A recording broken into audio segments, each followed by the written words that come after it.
Python es uno de los lenguajes más populares del mundo para el análisis y manipulación de datos. Cuando queremos adentrarnos en este mundillo, nos surgen inmediatamente tres preguntas. ¿Qué librerías deberíamos utilizar? ¿Cómo podemos extraer el máximo valor de nuestros datos? ¿Qué técnicas existen para saber si un dataset es de calidad o no? A lo largo de los siguientes vídeos iremos encontrando respuestas a todas estas preguntas. Para ello, utilizaremos datasets reales a la par que librerías como scikit-learn, matplotlib, pandas o numpy. Con esto aprenderemos a explorar e interpretar nuestros datasets y trataremos temas como qué visualización es mejor en cada momento, un histograma, un gráfico temporal, qué estadísticas podemos extraer de nuestros datos y cómo interpretarlas, y aprender a valorar si nuestras variables están correladas de alguna forma o pertenecen a alguna distribución estadística conocida. Todo esto, por supuesto, lo haremos programando en Python, pero empecemos por el principio. Hoy vamos a dedicarnos a preparar el entorno, a descargarnos un dataset y a empezar a manipularlo de una forma básica para dejarlo todo preparado. Venga pues, vamos a empezar con la programación y lo primero es abrir Visual Studio Code. Como podéis ver en pantalla, yo he abierto una carpeta que se llama Exploratory Data Analysis. Lo primero que vamos a hacer es crear nuestro fichero, así que nos venimos aquí al Explorer, le damos a New File, yo le voy a llamar eda1. Y atención a la extensión, que esto es un poquito distinto, IPYNB. ¿De acuerdo? Le damos al Enter y esta extensión lo que nos crea es una Jupyter Notebook. Si nunca habéis trabajado con ellas, no os preocupéis porque ahora os iré explicando qué diferencias tiene respecto a los scripts normales de Python, que son los que tenemos costumbre en este canal. Para preparar esto hace falta varias cosas. La primera la tenemos por aquí. A mí me sale el letrerito de Python 3.11.1. Esta es la versión de Python que mi Jupyter Notebook va a utilizar para ejecutar el código que escribamos. Por tanto, si no os aparece nada, vosotros clicáis y en este desplegable podéis elegir el intérprete de Python que queráis. Si no tenéis ninguno, os recomiendo que seleccionéis la versión que estoy utilizando yo, que es la 3.11. Si tenéis otra instalada, la 3.10, 3.9, tampoco hay ningún problema. Incluso si trabajáis con entornos virtuales, pues aquí podéis seleccionar uno de los que tengáis ya creados o crear uno nuevo y seleccionarlo. Una vez lo tengáis elegido, si es la primera vez que creáis una Jupyter Notebook dentro de Visual Studio Code, os recomiendo que hagáis lo siguiente. Que escribáis aquí cualquier código, por ejemplo, print hola mundo, y le deis a ejecutar. Cuando le deis a ejecutar, se os abrirá aquí abajo, a la derecha, donde está mi cámara, un pop-up que os dirá que tenéis que instalar el kernel de Jupyter Notebook para poder ejecutarlo. Simplemente le dais a aceptar y seguís las instrucciones de instalación, que son un par de botones, muy sencillo y súper rápido de hacer. Para ejecutarlo podemos darle clic a este botón y podemos hacer, por ejemplo, también Control-Alt-Enter. Y esto nos ejecutará la celda. Estas libretas de Python, Jupyter Notebooks, son especialmente útiles por esto que acabáis de ver. Podemos ejecutar el código de manera individual e interactiva. Es decir, yo puedo crearme ahora otra celda y poner lo que quiera y lo puedo ejecutar de manera independiente a la celda de arriba. Y además vamos viendo por pantalla las salidas, el resultado de ejecutar funciones en estas celdas. Si por ejemplo yo quiero borrar porque esto que he hecho es un pifio, simplemente le puedo dar aquí a la papelera. Pues ya lo tenemos todo, vamos a dejarnos por aquí esta celda y ahora empezaremos a trabajar. Para empezar a trabajar necesito que nos instalemos unas cuantas librerías. Hoy únicamente vamos a necesitar un par, pero a lo largo del curso vamos a instalar más, entonces lo dejamos ya. Para eso podemos abrirnos un terminal clicando Control-Ñ y se abre por aquí una PowerShell porque yo estoy utilizando Windows. Entonces lo que voy a hacer es clicar y arrastrármela aquí para que veáis bien el comando que voy a ejecutar.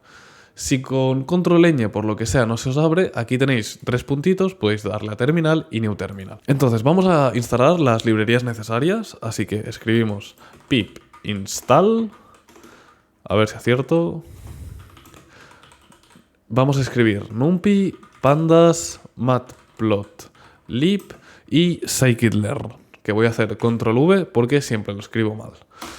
Así que le damos a Enter y seguramente a vosotros os tardará un poquito más, ¿vale? Yo ya las tengo instaladas, como podéis ver, que nos dice que el requisito ya está satisfecho. Nos venimos aquí de nuevo a nuestra libre. Vamos a empezar por importarlas. Import pandas. Lo vamos a renombrar utilizando as y lo vamos a renombrar como pd, ¿de acuerdo? Esto es una convención. Y también vamos a import del módulo scikit-learn.datasets. Vamos a importar la función loadIris, ¿de acuerdo? Que esta función lo que va a hacer es cargarnos el dataset con el que vamos a estar trabajando en esta serie de vídeos. Muy bien, pues vamos a ejecutar esto. Veis que ahora no tenemos ninguna salida de la celda, ¿de acuerdo? Pero lo que sí que tenemos es este tick en verde que nos indica que todo ha salido bien, ¿sí? Que se ha ejecutado sin ningún problema. Si, por lo que sea, al ejecutar una celda cometemos algún error, lo que nos saldrá como salida, aparte de una crucecita en rojo, es la excepción. En la siguiente celda lo primero que podemos hacer es una cosa que me parece realmente útil, que es simplemente llamar a la función para cargar el dataset sin ningún tipo de parámetro más. Y vamos a ejecutar esta celda, ya sabéis, Control-Alt-Enter. Y aquí nos aparece directamente el valor que retorna esta función, ¿de acuerdo? Fijaos que no hemos tenido que hacer nada como, por ejemplo, datos igual esta función y luego print datos. Sí, simplemente hemos tenido que ejecutar esta función y la libreta de Python ya se encarga de mostrar el resultado. Nos dice un error, bueno, no es un error, es un aviso muy frecuente cuando trabajamos con muchos datos, que el output excede los límites de tamaño, porque aquí tenemos un dataset entero, ¿de acuerdo? Entonces, aparte de por este mensajito, lo podemos identificar porque aquí aparecen tres puntos suspensivos indicando que hay más datos, pero se han truncado por exceso de tamaño. Una forma rápida de gestionar esto es simplemente clicar en verlo en un editor de texto y aquí lo podemos observar. Este conjunto de datos básicamente recolecta medidas de flores. Veremos que tenemos 3 clases de flores y para cada una de estas clases se han medido varias flores y se han medido el sépalo y el pétalo. En ambas se han medido tanto la longitud como la anchura. Entonces, la gracia de este dataset es hacer varias funciones. Una, la más evidente, es clasificación. A partir de estas medidas, saber qué especie de flor es. Otra es, por ejemplo, predicción. A través de únicamente un par de medidas, determinar otras 2 con algún tipo de modelo de regresión. Pero eso ya es un poco más avanzado.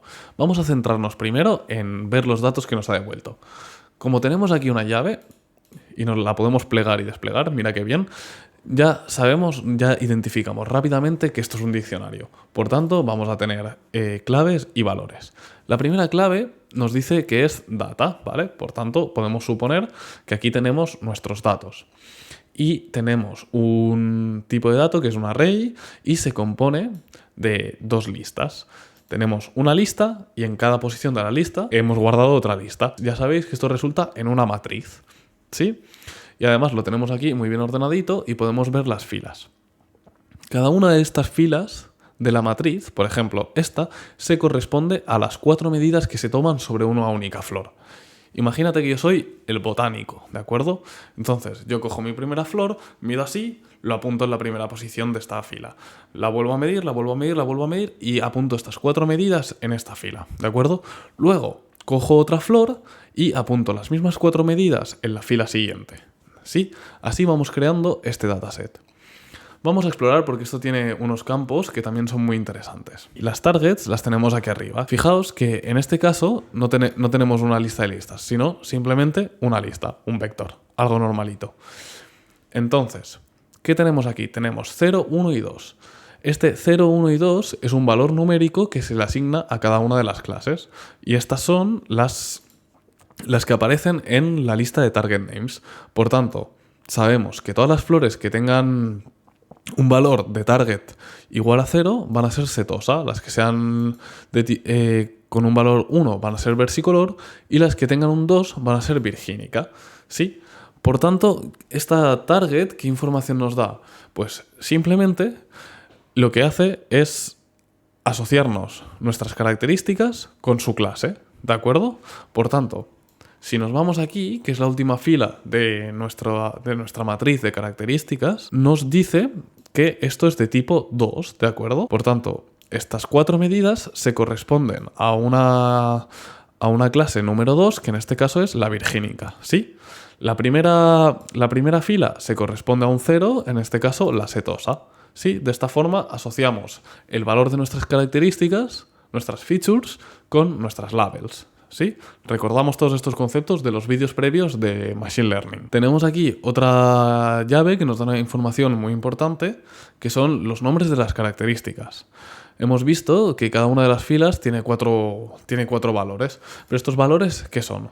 Pues son la medida, la longitud del sépalo, la anchura y luego también la longitud y la anchura, pero del pétalo, ¿de acuerdo? Siempre siguen el mismo orden. Tiene que ser datos pues, que estén estructurados. Esto es toda la información que necesitamos para entender este dataset, ¿de acuerdo? Entonces vosotros cuando empecéis a explorar datasets, estos son tipo de cosas que os tenéis que fijar. ¿Qué características guarda este dataset? ¿Cuántas clases tienes? ¿A qué clases se corresponden? ¿Qué son cada una de esas características? Si es una longitud, una anchura, si es una edad, un peso, lo que sea.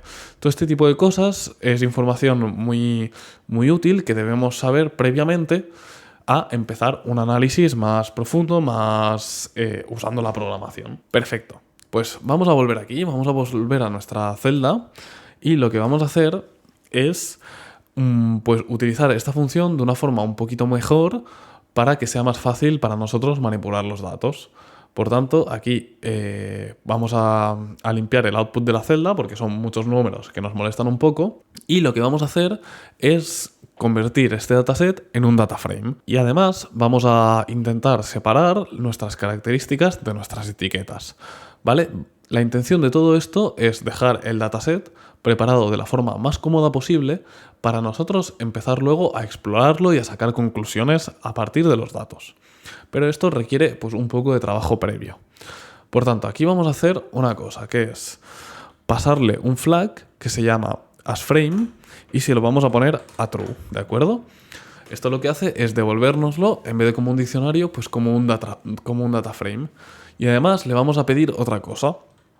Le vamos a pedir que nos devuelva X e Y.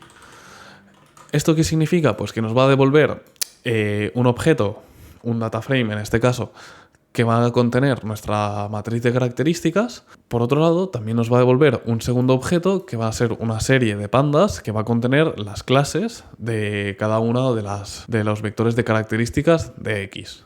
Para recoger dos valores de una función de Python, simplemente pues ponemos X, Y, ¿sí? O el nombre de las variables que veáis más adecuado, pero a mí este me gusta bastante. Y en la primera se almacenará la matriz de características y en la segunda el vector que contiene las clases. Entonces, como le hemos pedido que nos devuelva un data frame, pues podemos utilizar métodos de pandas y, por ejemplo, le podemos utilizar la función head para que nos enseñe un poquito. Ahora mismo en X lo que tenemos es un data frame con estas 4 columnas que se corresponden a las características que hemos visto en el diccionario anterior y aquí pues lo tenemos ordenadito con el índice del data frame, con los valores de cada una de las características y demás. Es como la matriz que hemos visto de data, pero un poquito más ordenada y con un data frame que siempre es más cómodo para trabajar y manipularlo utilizando Python. Vamos a ver el siguiente objeto que nos ha retornado, que es Y. Vamos a imprimir Y directamente. Vemos que aquí también, con estos dos puntitos, también podemos ver que nos ha truncado la salida. Pero ¿y qué nos está diciendo? Pues Y también tiene su índice, 0, 1, 2, 3, 4, y vemos que acaba en el 149, por tanto tiene 150 elementos. Y aquí nos dice la clase de cada uno de nuestros vectores de características. Y como los tiene ordenados por clase, pues todos los primeros se corresponden a la primera clase y todos los que están al fondo del dataset se corresponden a la última clase. Luego más adelante ya veremos que esto no es lo típico, que los datasets se suelen combinar y tener todo mezclado, no está ahí todo ordenadito por clases.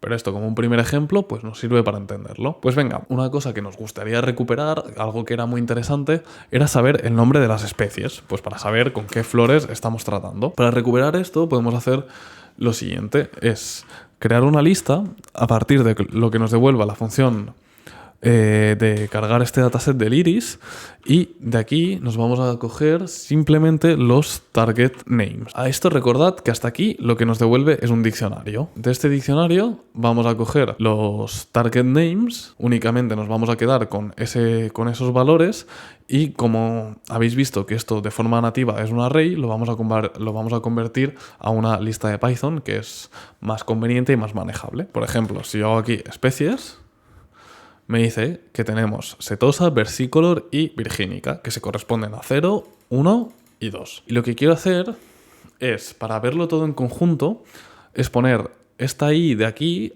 pues como otra columna, ¿de acuerdo? Para tenerlo todo juntito y al lado. ¡Epa! Que lo tapo. Entonces, ¿cómo podemos hacer esto? Muy sencillo. Si recordáis los vídeos donde os explico cómo manipular un poco datasets dataframes con pandas, que son muy cortitos y los tendréis por aquí arriba, pues una forma muy sencilla de hacer esto es simplemente añadir una nueva clave, una nueva columna a nuestro dataframe X y le vamos a poner, por ejemplo, labels como nombre. Y a esta nueva columna le vamos a asignar i, que como es una serie de pandas, pues esto funciona perfecto y no hay ningún problema. Entonces, si ahora de nuevo vuelvo a imprimir, vamos a poner 10 columnas, pues vamos a ver qué tenemos. Que ahora nos aparece una nueva columna que la llamamos labels, donde nos indica la clase de cada una de estas cosas. Así ya es un poquito más visual. Por tanto, nosotros vemos que una flor con estas características, pues se corresponde a la clase 0. Pero bueno, la clase 0 no nos acordamos, son nombres raros, no nos acordamos muy bien a qué se refería. Tengo que venir aquí a mirarlo y tengo que ver que es setosa. Esto es un poco incómodo, por tanto vamos a reemplazar el 0, 1 y 2 por setosa, versicolor y virgínica. Que por cierto, si yo ahora comento esta línea de código y en vez de head imprimo tail, las 10 últimas filas del data frame, pues vemos que todas las clases se corresponden a la 2, ¿vale? Porque por si a alguien le confunde que aparece todo el rato ceros, que no se piense que solo hay 0. Hay 0, 1 y 2. Lo que pasa es que al imprimir solo 10, solo se ven de un tipo. Ahora lo que vamos a hacer es cambiar este 0, 1 y 2 por el nombre de la clase real. Porque así pues queda un poquito más intuitivo. Y lo que tenemos que hacer es, primero, acceder a esta nueva columna que hemos creado y la vamos a reasignar. Vamos a decir que ahora x de labels va a ser el resultado de aplicar una función. Y esta función se aplica a cada una de las... Sí, a cada uno de los elementos de esta columna, ¿de acuerdo? Entonces va iterando por cada elemento, primero este 2, luego este 2, luego este 2, y a cada uno de estos elementos le aplica la misma función. ¿Qué función? La que le pasemos por parámetro. Ya sabemos que las funciones en Python son objetos de primera instancia, por tanto a una función le podemos pasar otra función. En este caso vamos a utilizar una función lambda porque es muy rapidito, es de una sola línea. Y os avisé en su día, en el vídeo de funciones lambda, que esto eventualmente llegaría a ser útil. Pues 2 años después vamos a ver una de las utilidades, que es modificar de forma muy rápida dataframes de pandas. Por tanto, el parámetro de la función va a ser label, en este caso, y lo que vamos a hacer es coger nuestro vector de especies, ¿sí? Este que tenemos por aquí arriba. Este es el vector de especies. Las variables entre celdas se guardan, ¿de acuerdo? Por tanto, aunque esta variable esté definida aquí, 3 celdas más abajo, yo la puedo utilizar porque se queda guardada en memoria. Y las podéis, si clicáis aquí en variables, pues las podréis ver que las tenéis en memoria. ¿Sí? Pues yo lo que voy a hacer es coger la especie de la posición label. Por tanto, si la label toma el valor de 2, va a ir a especies y va a coger el elemento que esté en el índice número 2, 0, 1, 2, virgínica. Si label tiene un valor de 0, pues va a coger especies de 0, que es setosa, ¿sí? Ejecutamos todo esto y vamos a volver a mirar cómo queda nuestro data frame. Pues vemos aquí que las que se corresponden al 0 tienen el valor de setosa. Efectivamente, es lo que nos esperábamos. Y si ahora, importante, comentad esta línea, porque si no, lo volveréis a ejecutar y os dará un error porque ya está modificado. Utilizamos la función tail para ver las últimas, veremos que se corresponden a otra especie. En este caso, la virgínica, ¿sí? Pues maravilloso, ya tenemos aquí nuestro dataset con la columna de las labels para poderlo tener todo a mano, ver rápido qué es cada cosa. Perfecto. Sin embargo, hay una cosa que a mí todavía me molesta un poco, que es que los nombres de las columnas del dataset son poco prácticos, son poco pitónicos, no representan mucho el nombre de una variable en programación. Entonces esto me descuadra, porque por ejemplo, yo si quiero hacer x de petal length, esto funciona, pero es un poco raro ver esto como una clave de un diccionario.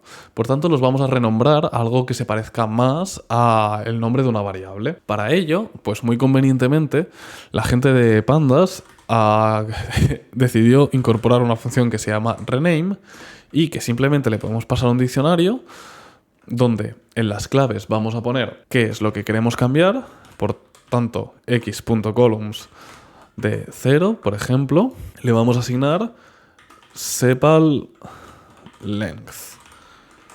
¿Sí? Y esto lo tenemos que hacer para las 4 columnas. Por tanto, podemos copiar y pegar. Evidentemente, esto lo podríamos hacer con algún tipo con un map, con algún bucle, con algún generador. Lo podríamos hacer de una forma más elegante que hacerlo a mano. Esto no sería una solución escalable para 200 columnas, pero ahora, de forma ilustrativa, para entender lo que estamos haciendo, yo creo que queda más visual, es una solución más explícita esta forma. Entonces tenemos sepal length, luego la width y luego tenemos lo mismo pero para el pétalo. Por tanto, petal length y aquí vamos a poner... ¡Hola! Le he dado la vuelta al ratón.